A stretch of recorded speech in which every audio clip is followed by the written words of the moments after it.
Soybean তেলের দাম ৮ টাকা না বাড়ালে বাজারে আরও সংকট হতে এবং দীর্ঘমেয়াদে ক্ষতি হয়েছে। তো মালয়েশিয়া থেকে সরাসরি তেল আমদানি করা হবে। আগামী রমজানে পণ্যের সংকট হবে না বলে জানালেন বাণিজ্য উপদেষ্টা শেখ বশির উদ্দিন।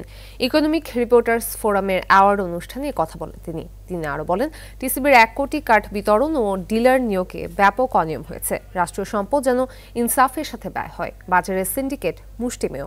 প্রধান সিন্ডিকেটকারীরা পালিয়ে গেছে। শেখ হাসিনা সরকারের সুবিধাভোগীরা রাষ্ট্রীয় সম্পদ চুরি করতে গিয়ে প্রতিষ্ঠানগুলো ধ্বংস করেছেন। আপনাদের অবদান,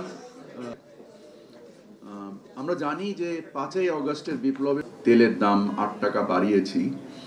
এটা আমরা বাস্তবতাটাকে মেনে নিয়ে বাড়িয়েছি, কারণ আমরা যদি এটা না বাড়াতাম তাহলে সরবরাহে এবং একটা বড় ঘাটতি তৈরি হতো। আমাদের রমজানের যে প্রয়োজনীয় যেসব দ্রব্য, খেজুর, ছোলা, তেল, অন্যান্য যত পণ্য লাগে, আমি আশা করি যে ইনশাআল্লাহ আল্লাহর রহমতে আপনারা দোয়া করবেন যেন বাজার স্থিতিশীল থেকে যেন নিম্নগামী থাকে।